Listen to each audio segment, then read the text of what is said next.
चलिए आज देखते हैं हम समास के विभिन्न प्रकारों का अध्ययन करेंगे। तो आप सभी जानते हैं समास के 6 प्रकार होते हैं। कितने प्रकार होते हैं? 6 प्रकार होते हैं, जिसमें आपका सबसे पहला आता है अव्ययी भाव समास, है ना। दूसरा आता है तत्पुरुष समास। तत्पुरुष समास के और 5-6 प्रकार हैं, उनका भी अध्ययन हम करेंगे। तीसरा है आपका कर्मधारय समास, द्वंद्व समास, द्विगु समास और बहुव्रीहि समास। इस प्रकार से 6 प्रकार के समास हैं।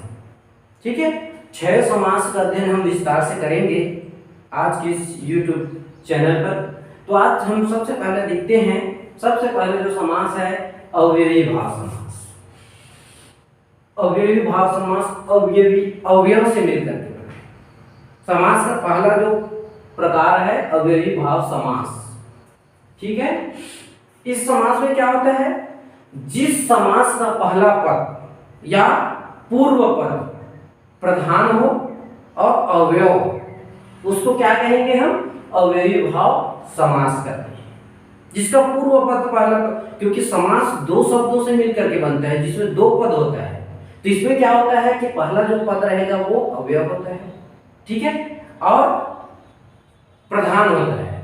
जैसे इसके पहचान के लिए एक तरीका है ना। यदि हमको पहचानना है तो इसमें क्या रहेगा कि इस समास में अनु, आ, प्रति, भर, यथा, हर आदि, है ना, ऐसे मतलब शब्दों का प्रयोग जो है इसमें हुआ रहेगा, तो समझ जाइएगा कि ये जो है वो अव्ययी भाव समास है। ठीक है, जैसे आपका है प्रति प्लस दिन, प्रतिदिन, प्रतिदिन। ठीक है, इसमें पहला जो शब्द है पूर्व पद प्रति प्लस दिन, प्रतिदिन, तो प्रति जो शब्द है ये अवयव है और ये प्रधान है। इस कारण से इसको हम क्या कहेंगे? अव्ययी भाव समास कहते हैं। ठीक है, ठीक वैसे ही आप उदाहरण देख सकते हैं। आ से है आ धन जन्म, आ धन जन्म, क्या होगा इसका समासिक पद? आजन्म, आजन्म, आजन्म। ठीक वैसे ही हम यथा से देख सकते हैं। यथा शक्ति, यथा धन शक्ति, यथा धन शक्ति, इसका समासिक पद क्या बनेगा? यथा शक्ति, यथा शक्ति। ठीक है, इस प्रकार से अव्ययी भाव समास को हम पहचान सकते हैं, अव्ययी भाव समास बना सकते हैं। अधिकतर प्रतियोगी परीक्षाओं में ये जो इसमें से प्रश्न बनता ही है, इसलिए इसका तैयारी हमको अच्छे से करना चाहिए। ठीक समझ में आया है ना। वैसे आपका हर शब्द से बनेगा, अनु से बनेगा, है ना। बहुत से उदाहरण है, जैसे प्रतिधनकुल, प्रतिकूल, इसमें भी प्रति शब्द जो है वो प्रधान पद है, प्रमुख पद है, अवयव है, इस कारण से होगा। ठीक वैसे ही हाथ प्लस हाथ, हाथों हाथ, है ना, तो ये भी जो है वो अव्ययी भाव समास है। ठीक समझ में है। इसके बाद दूसरा जो समास आता है, सबसे महत्वपूर्ण समास है दूसरा समास, जिसका अध्ययन हम अभी करेंगे। दूसरा जो समास है वो समास है आपका दूसरा समास तत्पुरुष समास। कौन सा समास? दूसरा है तत्पुरुष समास। तत्पुरुष, तत्पुरुष समास। तत्पुरुष समास कारक रचना के जितने भी प्रकार हैं, विभक्तियां हैं, है ना, वो सब जो है तत्पुरुष समास के प्रकार हैं। तत्पुरुष समास के जो भेद है उसमें कुल 6 प्रकार के। तत्पुरुष समास के कितने भेद हैं? 6 भेद। पहले ये समास का परिभाषा जान लें। तत्पुरुष समास किसे कहते हैं, है ना। जिस समास में, है ना, जिस समास में बाद का अथवा, है ना, दूसरा जो पद होता है, बाद का अथवा दूसरा पद प्रधान हो जाता है और उन पदों का बीच का जो कारक चिन्ह होता है, कारक चिन्ह का क्या होता है? ये इस टाइप का चिन्ह होता है ना। कारक चिन्ह जो होता है वो क्या हो जाता है? वो शून्य हो जाता है या गायब हो जाता है, उसे हम क्या कहेंगे? तत्पुरुष समास कहते हैं। तत्पुरुष समास किसको कहते हैं? जिस समास में बाद का या उत्तर पद या दूसरा पद क्या होता है, प्रधान होता है, और बीच का जो कारक चिन्ह होता है इस प्रकार का, वो क्या हो जाता है, गायब हो जाता है, लुप्त हो जाता है। इस कारण से इसको हम तत्पुरुष समास कहते हैं। तत्पुरुष समास के 6 भेद हैं। कितने भेद हैं? 6 भेद। तत्पुरुष समास के 6 भेद है ना, 6 भेद। तत्पुरुष समास के 6 प्रकार हैं, है ना, और उन 6 प्रकारों का अध्ययन हम करेंगे, है ना, जिसमें सबसे पहले हम देखते हैं कर्म तत्पुरुष। पहला कौन सा है? कर्म तत्पुरुष। कर्म तत्पुरुष, कर्म तत्पुरुष समास। कर्म तत्पुरुष समास में क्या होगा कि इसमें कर्म कारक विभक्ति को, है ना, कर्म के साथ क्या लगता है, विभक्ति को, तो को जो कारक चिन्ह है वो लुप्त हो जाता है। इस कारण से इसको हम कर्म तत्पुरुष समास कहते हैं। तो बीच का जो को विभक्ति है, को विभक्ति है ना, ये जो कारक चिन्ह है वो जब हम समास बनाते हैं उस समय क्या हो जाता है, ये लुप्त हो जाता है। इस कारण से इसको हम कर्म तत्पुरुष समास कहते हैं। ठीक, जैसे उदाहरण हम देखें, है ना, जैसे गगन को चूमने वाला, उदाहरण है, उदाहरण गगन को चूमने वाला। इसका समासिक पद क्या बनेगा, ये समास विग्रह हो गया। इसका समासिक पद बनेगा गगनचुंबी, गगनचुंबी, गगनचुंबी। ठीक है, तो गगन को चुमने वाला मतलब गगनचुंबी। तो जब समास बनाते हैं तो ये बीच का जो को विभक्ति है ये लुप्त हो गया है, इसमें दिखाई नहीं दे रहा है, इस कारण से ये गगनचुंबी कहलाता है। तो इसको हम क्या कहेंगे, कर्म तत्पुरुष समास कहते हैं, क्योंकि कर्म कारक जो होता है को क्या हो गया, लुप्त हो गया, इस कारण से इसको हम गगनचुंबी कहते हैं। ठीक वैसे ही इसमें एक और उदाहरण अपन देख सकते हैं, जैसे यश को प्राप्त, यश को प्राप्त, ये विच्छेद हो गया है ना, यश को प्राप्त, है ना। इसका समासिक पद क्या बनेगा, यश को प्राप्त, इसका समासिक पद क्या बनेगा बताइए, यश प्राप्त, क्या बनेगा, यश प्राप्त। ठीक है, जैसे इसमें भी आया है को समास विग्रह किए, तो ये जब समासिक पद बनाते हैं तो को क्या हो जाता है, लुप्त हो जाता है, इस कारण से इसको हम कर्म तत्पुरुष कहते हैं।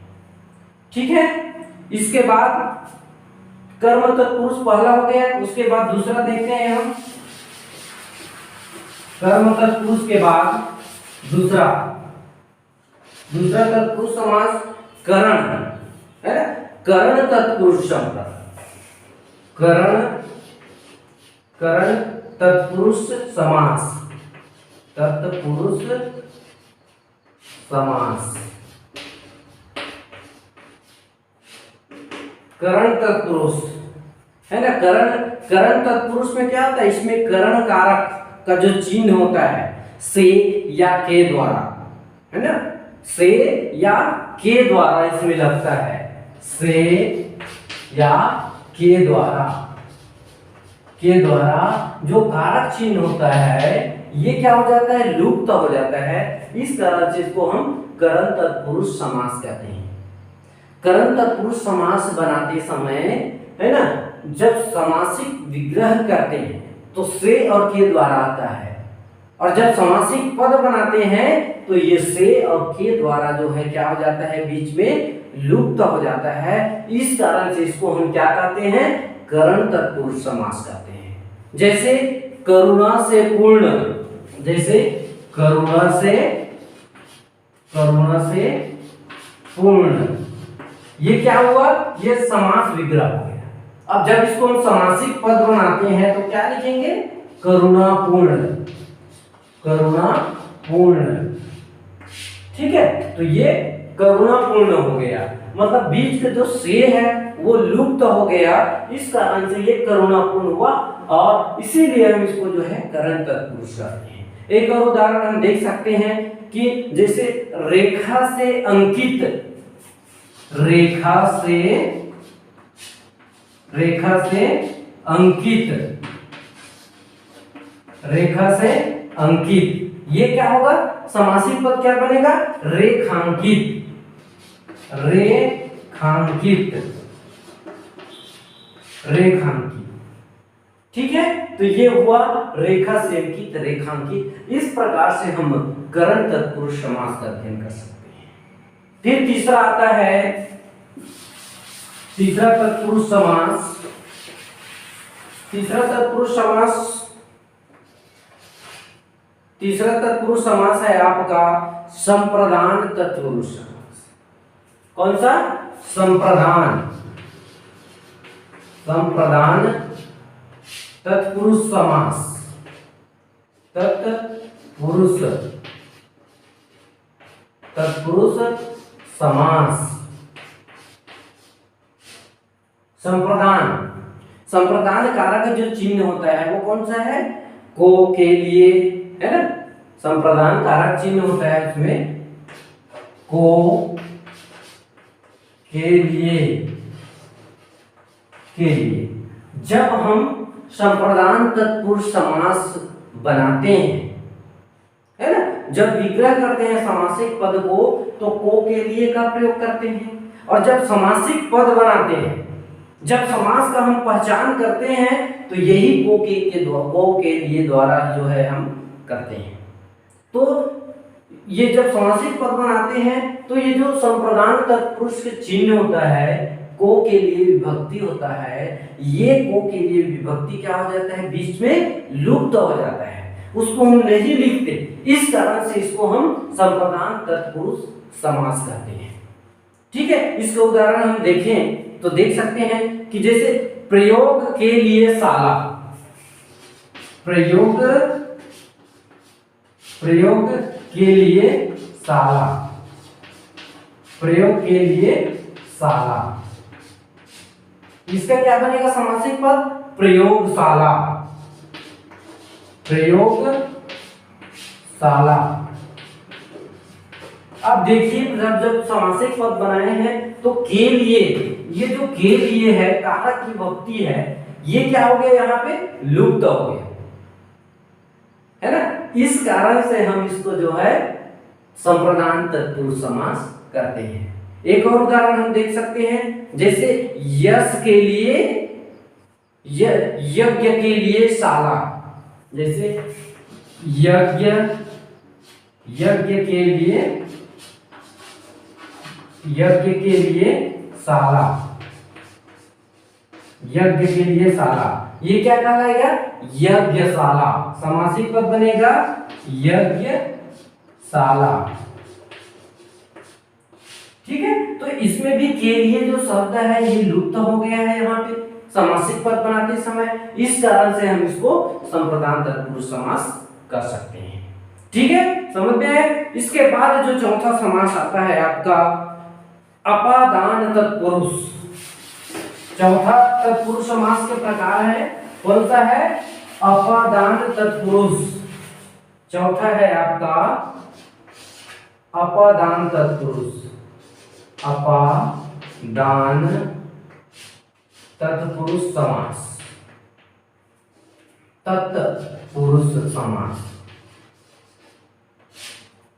तत्पुरुष समास। ठीक है, इसमें क्या होगा, अपादान तत्पुरुष समास में, अपादान तत्पुरुष समास में क्या हो, अपादान का जो कारक चिन्ह क्या होता है, विभक्ति क्या होता है, इसमें अपादान की जो विभक्ति से, है ना, से जो है लुप्त हो जाती है, इस कारण से इसको हम अपादान तत्पुरुष कहते हैं। अपादान में कौन सा विभक्ति लगता है, से जो विभक्ति है ना, वो क्या होता है, बीच में ही क्या हो जाता है, लुप्त हो जाता है, लुप्त हो जाती है। इस कारण से इसको हम अपादान तत्पुरुष समास कहते हैं। इसका उदाहरण हम देख सकते हैं, जैसे धन से हीन, धन से हीन, इसका समासिक पद क्या बनेगा? धनहीन, धनहीन। ठीक है, धन से जो हीन हो, जो जिसके पास धन ही न हो, तो वो क्या कहलाता है? धनहीन, धनहीन। ठीक है, तो यहाँ पे से जो विभक्ति है अपादान तत्पुरुष की, जो से विभक्ति है वो क्या हो गया? लुप्त हो गया। इस कारण से इसको हम धनहीन कहते हैं और ये अपादान तत्पुरुष का उदाहरण है। ठीक है, एक और उदाहरण हम यदि चाहे तो देख सकते हैं, जैसे पथ से भ्रष्ट, पथ से भ्रष्ट, पथ भ्रष्ट बोल रहे, पथ भ्रष्ट। ठीक है, तो से जो विभक्ति है यहाँ पे, ये से जो विभक्ति जब हम समासिक पद बनाते हैं तो लुप्त हो गया, इस कारण से इसको हम अपादान तत्पुरुष समास कहते हैं। ठीक, समझ में आया? इसके बाद चौथा के बाद जो पांचवा विभक्ति है संबंध तत्पुरुष समास। कौन सा है? संबंध तत्पुरुष। ये अधिकतर प्रतियोगी परीक्षाओं में पूछा जाता है ना, समास हटाने के लिए आता है, तो ये बहुत ही जबरदस्त सूत्र रूप में हम इसका अध्ययन कर सकते हैं। तो आज चलिए हम देखते हैं पांचवा जो तत्पुरुष समास है, संबंध तत्पुरुष। संबंध तत्पुरुष, तत्पुरुष, संबंध तत्पुरुष समास। अब संबंध तत्पुरुष समास की जो कारक विभक्ति है का, को, के, लिए, है ना, ये क्या हो जाता है? समासिक पद बनाते समय लुप्त हो जाता है। इस कारण से, है ना, इसको हम संबंध तत्पुरुष समास कहते हैं। का, के, लिए, पहचान के लिए याद रखिएगा, का, के और ये लिए, ये जो विभक्ति है समासिक पद बनाते समय लुप्त हो जाता है। इस कारण से इसको हम संबंध तत्पुरुष समास कहते हैं। इसका उदाहरण हम देख सकते हैं, जैसे राजा का पुत्र, राजा का पुत्र, राजा का पुत्र, इसको क्या होगा? इसका समासिक पद राजपुत्र, राजपुत्र। ठीक है, राजा का पुत्र क्या होगा? राजपुत्र।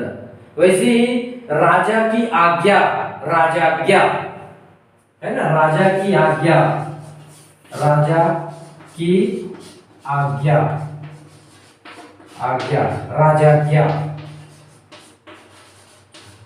ठीक है, तो देखिए जब हम समासिक पद बनाते हैं तो ये जो विभक्ति है का, के लिए, ये क्या हो जाता है? समासिक पद बनाते समय लुप्त हो जाता है, गायब हो जाता है। इस कारण से इसको हम संबंध तत्पुरुष समास कहते हैं। ठीक, समझ में है? इसके बाद छठवां जो तत्पुरुष समास का प्रकार है अधिकरण। कौन सा है? अधिकरण तत्पुरुष समास। अधिकरण तत्पुरुष समास छठवा, अधिकरण, अधिकरण तत्पुरुष समास, तत्पुरुष समास। ठीक है, छठवां तत्पुरुष समास के छठवां जो प्रकार है अधिकरण तत्पुरुष समास। अधिकरण तत्पुरुष जो कारक की विभक्ति है में, पर, है ना, है ना, ये इसमें अधिकरण कारक की विभक्ति में और पर समासिक पद बनाते समय लुप्त हो जाती है। में और पर कौन सा है? याद रखिएगा पहचान के लिए, में और पर ये दो विभक्ति हैं। ये क्या होता है, समासिक पद बनाते समय लुप्त हो जाती है, इस कारण से इसको हम अधिकरण तत्पुरुष समास कहते हैं। इसका उदाहरण हम देख सकते हैं, जैसे शोक में मग्न, जैसे शोक में मग्न, इसका समासिक पद क्या बनेगा, शोक मग्न,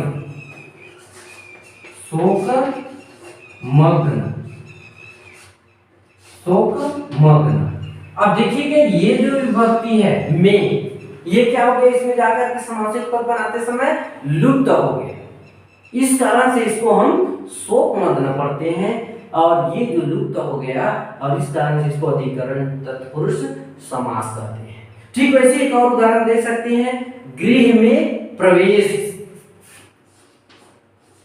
गृह में प्रवेश,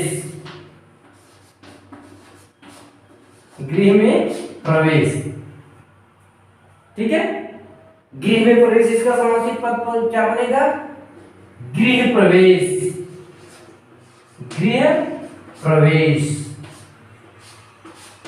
ठीक है। तो देखिए यहाँ पे ये जो विभक्ति है में, यहाँ पे जाकर के लुप्त हो गया है समासिक पद बनाते समय, इस कारण से इसको हम गृह प्रवेश करते हैं। तो ये हुआ हम लोगों का आज का समास के विभिन्न प्रकारों में पहला जो प्रकार अव्ययीभाव समास का अध्ययन हमने किया, और दूसरा जो प्रकार है तत्पुरुष समास, और तत्पुरुष समास के विभिन्न जो प्रकार हैं उनका अध्ययन हमने किया। इसके बाद अगला जो वीडियो है उसमें बाकी समास के प्रकारों का अध्ययन करेंगे। तो हमारे इस हिंदी स्टडी यूट्यूब चैनल को लाइक, सब्सक्राइब और शेयर जरूर कीजिए, जिसमें विभिन्न प्रकार की प्रतियोगी परीक्षाओं की तैयारी, सामान्य हिंदी व हिंदी साहित्य का अध्ययन कराया जाता है। अधिक से अधिक लोगों तक शेयर कीजिए, और निश्चित ही अनेक प्रकार के कंपटीशन एग्जाम की पूर्ण तैयारी हेतु यूट्यूब चैनल को लाइक, सब्सक्राइब जरूर कीजिए।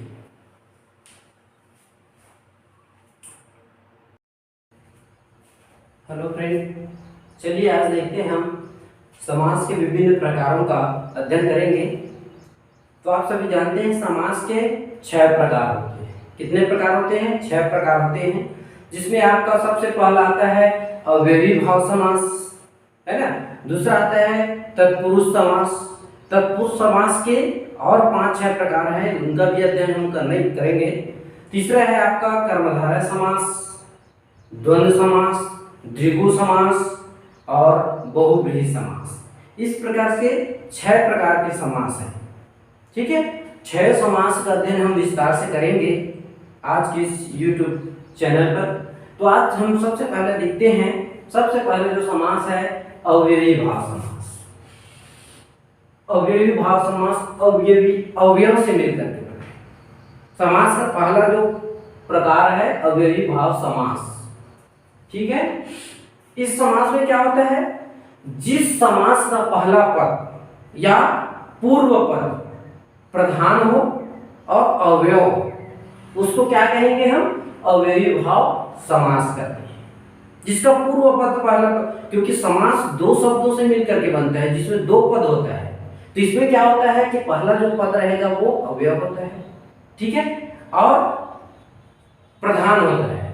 जैसे इसके पहचान के लिए एक तरीका है ना, यदि हमको पहचानना है तो इसमें क्या रहेगा कि इस समास में अनु, आ, प्रति, भर, यथा, हर आदि, है ना, ऐसे मतलब शब्दों का प्रयोग जो है इसमें हुआ रहेगा, तो समझ जाइएगा कि ये जो है वो अव्ययी भाव समास है, ठीक है। जैसे आपका है प्रति प्लस दिन, प्रतिदिन, प्रतिदिन, ठीक है। इसमें पहला जो शब्द है पूर्व पद प्रति प्लस दिन, प्रतिदिन, तो प्रति जो शब्द है ये अवयव है और ये प्रधान है, इस कारण से इसको हम क्या कहेंगे, अव्ययी भाव समास कहते हैं, ठीक है। ठीक वैसे ही आप उदाहरण देख सकते हैं, आ से है आधन जन्म, आधन जन्म, क्या होगा इसका समासिक पद, आजन्म, आजन्म, आजन्म।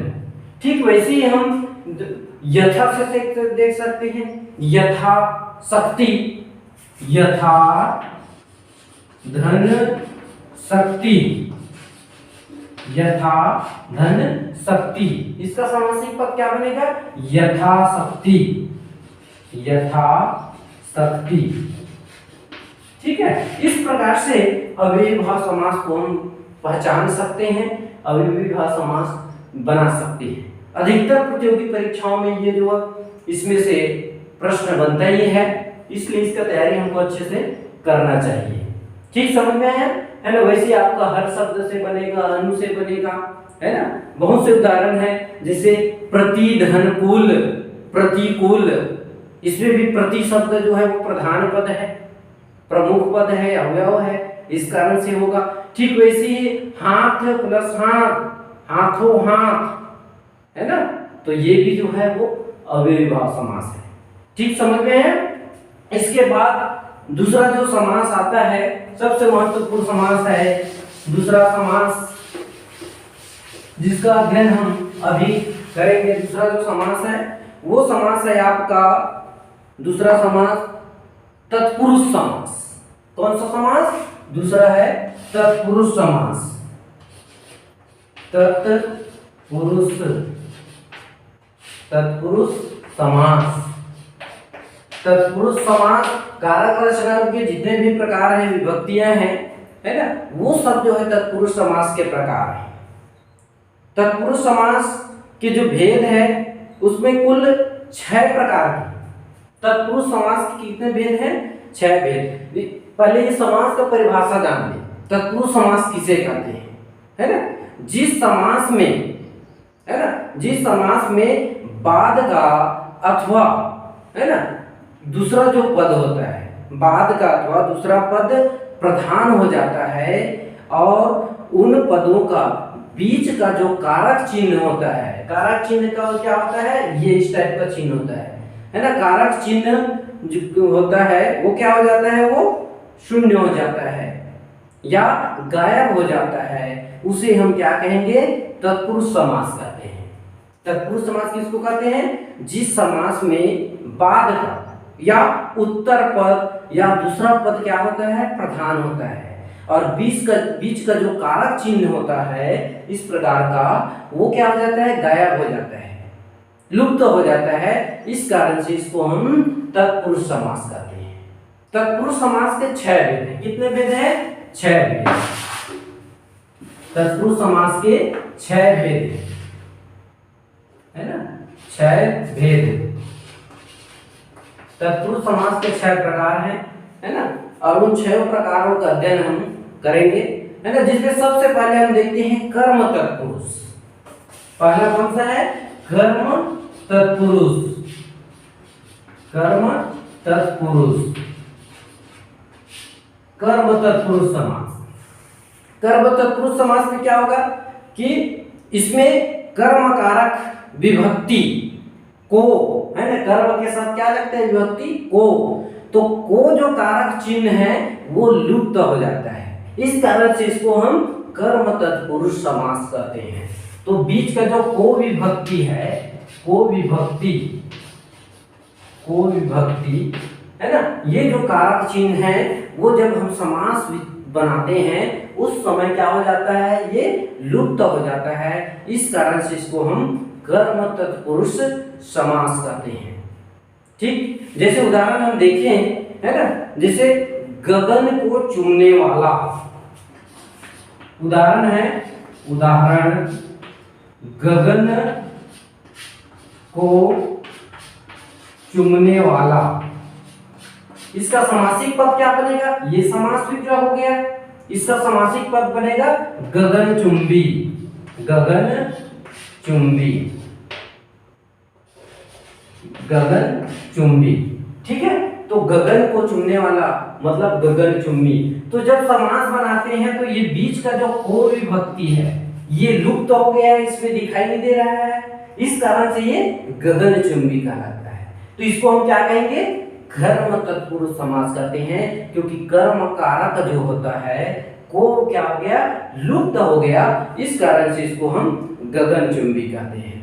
ठीक वैसे ही इसमें एक और उदाहरण अपन देख सकते हैं, जैसे यश को प्राप्त, यश को प्राप्त, ये विच्छेद हो गया है ना, यश को प्राप्त है ना। इसका समासिक पद क्या बनेगा? यश को प्राप्त। इसका समासिक पद क्या बनेगा बताइए? यश प्राप्त। क्या बनेगा? यश प्राप्त। ठीक है, जैसे इसमें भी आया को समास विग्रह किए, तो ये जब समासिक पद बनाते हैं तो को क्या हो जाता है? लुप्त हो जाता है। इस कारण से इसको हम कर्म तत्पुरुष कहते हैं। ठीक है, इसके बाद कर्म तत्पुरुष पहला हो गया, उसके बाद दूसरा देखते हैं हम। कर्म तत्पुरुष के बाद दूसरा तत्पुरुष समास करण है ना। करण तत्पुरुष शब्द, करण तत्पुरुष समास, तत्पुरुष समास। करण तत्पुरुष है ना। करण तत्पुरुष में क्या होता है? इसमें करण कारक का जो चिन्ह होता है से या के द्वारा, है ना, से या के द्वारा इसमें लगता है, से या के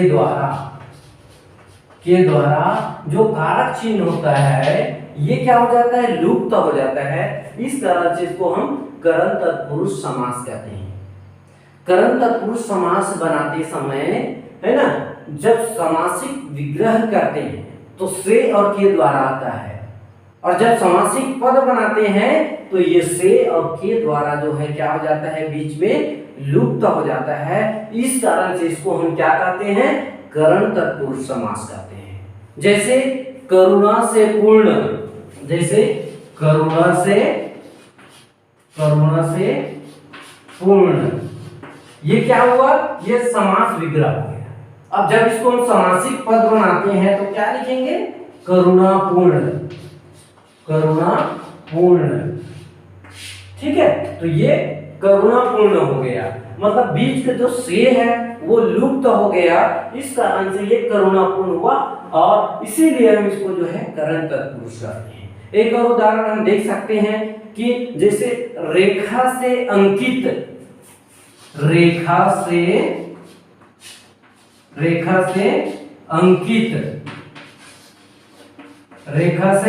अंकित, ये क्या होगा? समासिक पद क्या बनेगा? रेखांकित,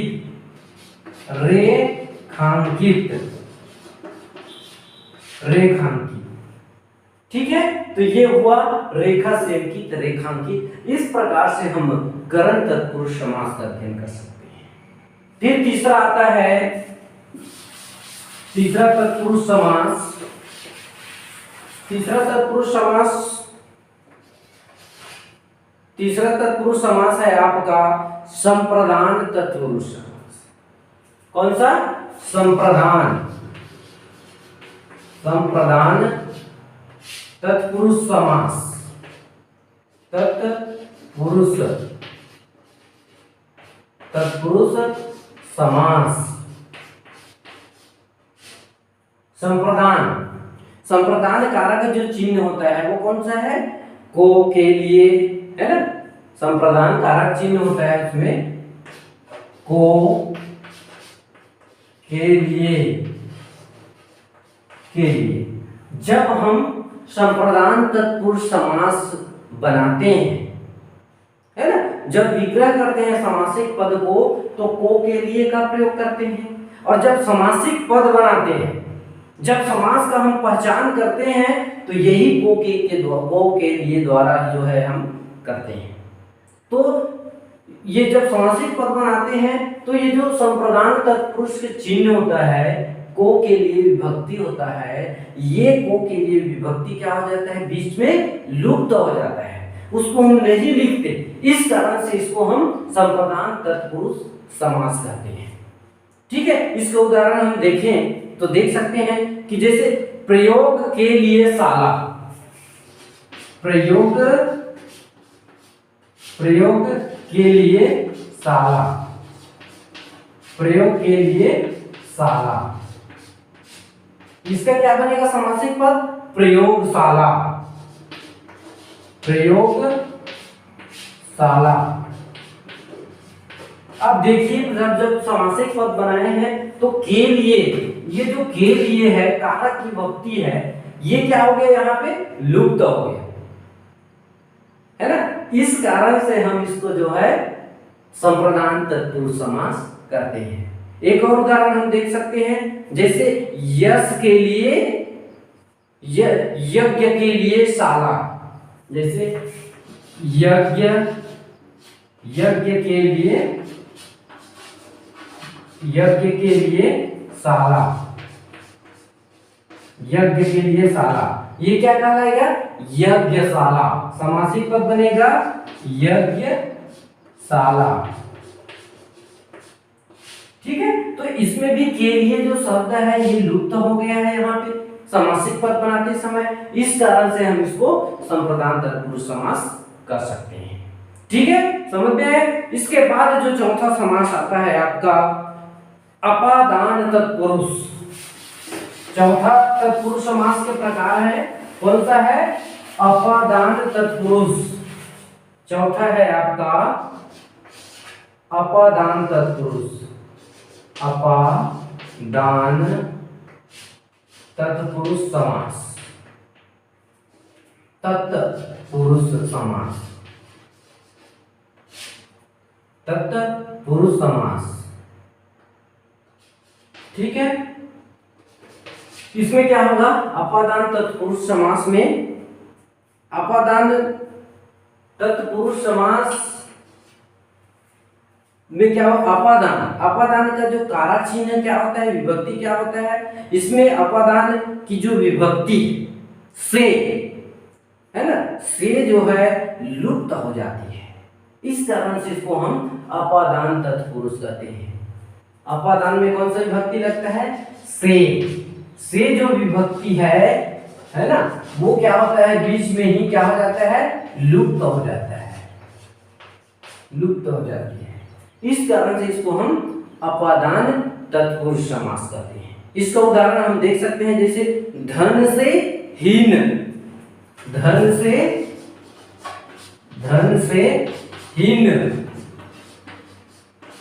इसका समासिक पद क्या बनेगा धनहीन, धनहीन। ठीक है, धन से जो हीन हो, जो जिसके पास धन ही न हो, तो वो क्या कहलाता है धनहीन, धनहीन। ठीक है, तो यहाँ पे से जो विभक्ति है अपादान तत्पुरुष की, जो से विभक्ति है वो क्या हो गया लुप्त हो गया। इस कारण से इसको हम धनहीन कहते हैं और ये अपादान तत्पुरुष का उदाहरण है। ठीक है, एक और उदाहरण हम यदि चाहे तो देख सकते हैं, जैसे पथ से भ्रष्ट, पथ से भ्रष्ट, पथ भ्रष्ट बोल रहे, पथ भ्रष्ट। ठीक है, तो से जो विभक्ति है यहाँ पे, ये से जो विभक्ति जब हम समासिक पद बनाते हैं तो लुप्त हो गया। इस कारण से इसको हम अपादान तत्पुरुष समास कहते हैं। ठीक, समझ में आया। इसके बाद चौथा के बाद जो पांचवा विभक्ति है संबंध तत्पुरुष समास। कौन सा है संबंध तत्पुरुष। ये अधिकतर प्रतियोगी परीक्षाओं में पूछा जाता है ना, समास पहचानने के लिए आता है। तो ये बहुत ही जबरदस्त सूत्र रूप में हम इसका अध्ययन कर सकते हैं। तो आज चलिए हम देखते हैं पांचवा जो तत्पुरुष समास है संबंध तत्पुरुष, संबंध तत्पुरुष, तत्पुरुष, संबंध तत्पुरुष समास। अब संबंध तत्पुरुष समास की जो कारक विभक्ति है का, को, के लिए है ना, ये क्या हो जाता है समासिक पद बनाते समय लुप्त हो जाता है।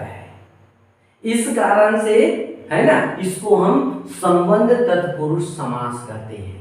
का, के, लिए, पहचान के लिए याद रखिएगा का, के और ये लिए, ये जो विभक्ति है समासिक पद बनाते समय लुप्त हो जाता है। इस कारण से इसको हम संबंध तत्पुरुष समास कहते हैं। इसका उदाहरण हम देख सकते हैं, जैसे राजा का पुत्र, राजा का पुत्र, राजा का पुत्र, इसको क्या होगा, इसका समासिक पद राजपुत्र, राजपुत्र। ठीक है, राजा का पुत्र क्या होगा, राजपुत्र। वैसे ही राजा की आज्ञा, राजाज्ञा है ना, राजा की आज्ञा, राजा की आज्ञा, आज्ञा, राजाज्ञा। ठीक है, तो देखिए जब हम समासिक पद बनाते हैं तो ये जो विभक्ति है का, के लिए, ये क्या हो जाता है, समासिक पद बनाते समय लुप्त हो जाता है, गायब हो जाता है। इस कारण से इसको हम संबंध तत्पुरुष समास कहते हैं। ठीक समझ में है। इसके बाद छठवां जो तत्पुरुष समास का प्रकार है अधिकरण। कौन सा है, अधिकरण तत्पुरुष समास, अधिकरण तत्पुरुष समास छठवा, अधिकरण, अधिकरण तत्पुरुष समास, तत्पुरुष समास। ठीक है, छठवां तत्पुरुष समास के छठवां जो प्रकार है अधिकरण तत्पुरुष समास। अधिकरण तत्पुरुष जो कारक की विभक्ति है में, पर, है ना, है ना, ये इसमें अधिकरण कारक की विभक्ति में और पर समासिक पद बनाते समय लुप्त हो जाती है।